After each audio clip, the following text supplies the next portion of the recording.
Right, so today we have another update in the whole Jeanette Braun, Lauren the Mortician, Lily Marston, Jessie Smiles, Becca Day, caffeinated key situation. That's a lot of people to name. But weirdly, today we are not going to be talking about any of them people in particular. We're actually going to be talking about Ben Lockyer, who was representing Jeanette Braun and Lauren the Mortician in this lawsuit. Now, we have spoke about Ben Lockyer a few times, right? Mainly because since we've been reading the lawsuit that he's been filing, it seems absolutely stupid. But we've also spoke about the fact that Jeanette Braun and Ben Lockyer both studied law at the same place, a place that doesn't really have the best reputation in the world, which does make sense because we have seen both Jeanette and Ben's work at this point. But the information about Ben Lockyer that I found out today through a Runkle of the Bailey video, so again, all credit goes to him. His videos on this topic have been incredible. I would highly recommend them. But he actually did some digging into Ben Lockyer himself, and he found some pretty sketchy stuff. Some stuff that, dare I say it, suggests he's a bit of a rogue attorney. Now again, I can't stress enough that this information came from Runkle of the Bailey's video. I would highly recommend it. It's called Jeanette Braun and Lauren the Mortician's lawyer,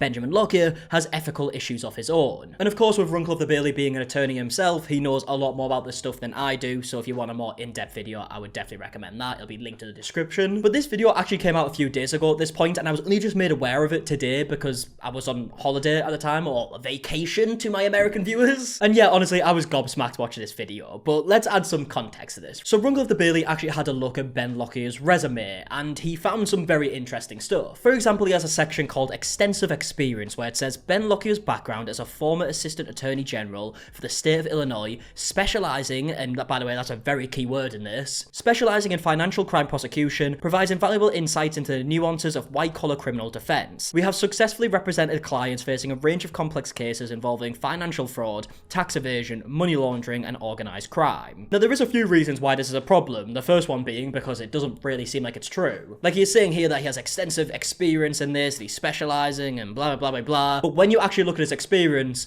it says a bit of a different story. Because in reality, he was an Assistant Attorney General of Financial Crimes for 2 years and 2 months.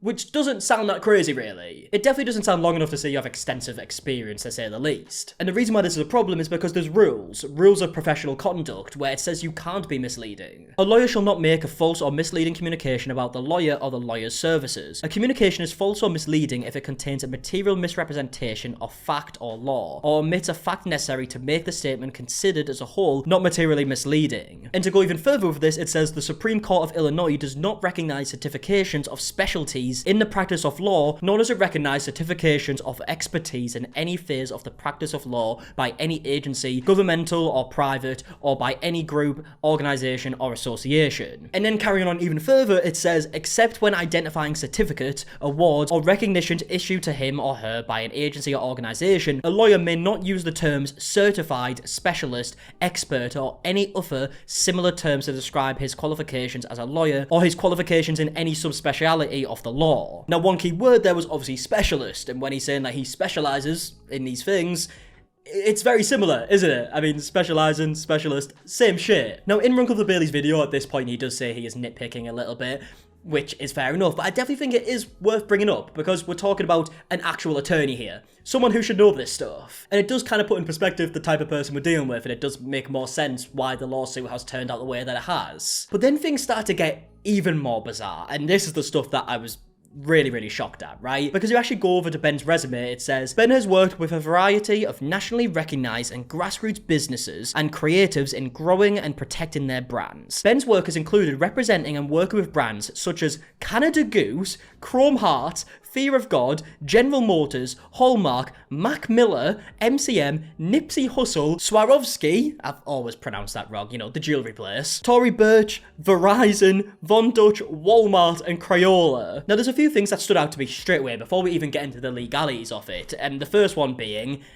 have you really worked with all these people? And when we say working with, like, what extent are we talking about here? Because I don't believe for a second that Ben Lockyer, the person who is now representing Jeanette Braun and Lauren the Mortician in the most bizarre lawsuit ever, has actually previously represented Canada Goose, Walmart, Crayola, Fear of God, Mac Miller, Nipsey Hussle. I just don't believe it. Now, Runkle the Bailey says in his video that he believes that this probably just means that Ben has, like, touched a file at a previous place of work. Like, the fact that he's trying to make it seem as if he almost, like, represented them in court, it just seems like a bold-faced lie. Now, I do want to get back to this list in just a minute, specifically with two people, Mac Miller and Nipsey Hussle, who are now dead, unfortunately. And the reason why I want to focus on them two people is because when you look at the dates of Ben Lockyer working as a lawyer, they do not add up to the time of Mac Miller and Nipsey Hussle being alive, which, I mean, is very worrying to say the least. But before we even get into that, it seems like Ben Lockyer seems to not really understand the legalities of talking about previous clients on his resume or his website, because he's not allowed to just list these names like this. A lawyer shall not reveal information relating to the representation of a client unless the client gives informed consent. The disclosure is impliedly authorized in order to carry out the representation, or the disclosure is permitted by paragraph B or required by paragraph C. A lawyer may reveal information relating to the representation of a client to the extent the lawyer reasonably believes necessary. For example, to prevent the client from committing a crime in circumstances other than those specified in paragraph C. So basically what they're saying here is that you're not allowed to reveal information specifically about who you're representing unless you really need to, like if they're committing a crime and you need to reveal that information to stop it. So the fact that he has just listed massive names and massive companies on his resume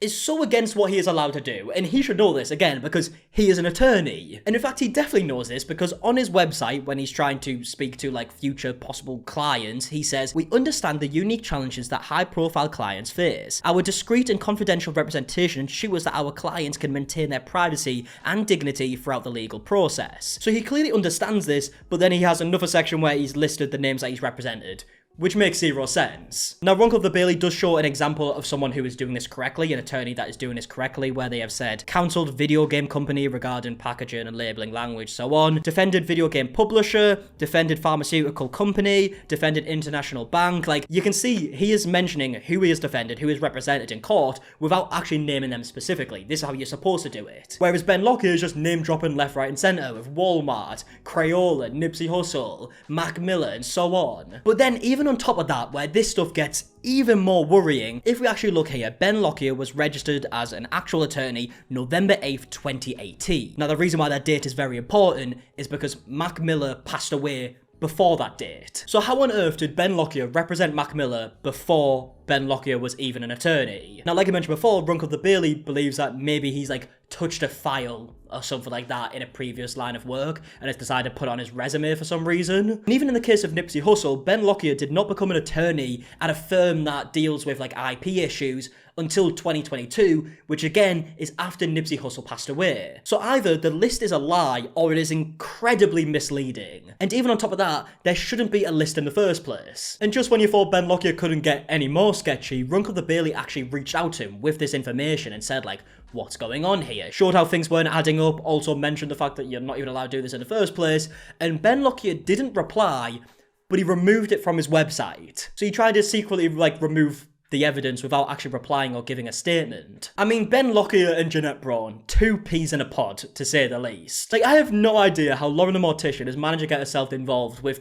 two very sketchy attorneys, and what happens next? Like, is Ben Lockyer gonna try and sue people for defamation, and he's gonna have to get represented by another attorney? Like, what is happening at this point? Like, Lauren, I don't know if you're watching any of these videos, I highly doubt it, but if for the small possibility you are watching this, maybe it's time to get different representation. Maybe someone can give you better advice who's not as sketchy as this. I mean, surely she must be able to see this for how it is at this point. I'm assuming that, I mean, hopefully, she just feels like she's too deep into it, and she doesn't know what to do anymore. But if she is still at the point where she believes that Jeanette Braun and Ben Lockyer are the right people for her situation, I don't know what to tell you, because it's so obvious that this is not the right path to go down. But yeah, I did just want to talk about this in a video because, like I said, when I saw this earlier on Ronco of the Bailey's channel, I was gobsmacked. I was like, how does this situation get worse? How does it continuously get more bizarre by the day? But it does, clearly, and yeah, I just needed to talk about it. I would love to know your opinions in the comment section down below on everything that I mentioned in today's video. If you want to see a much more in-depth version of this,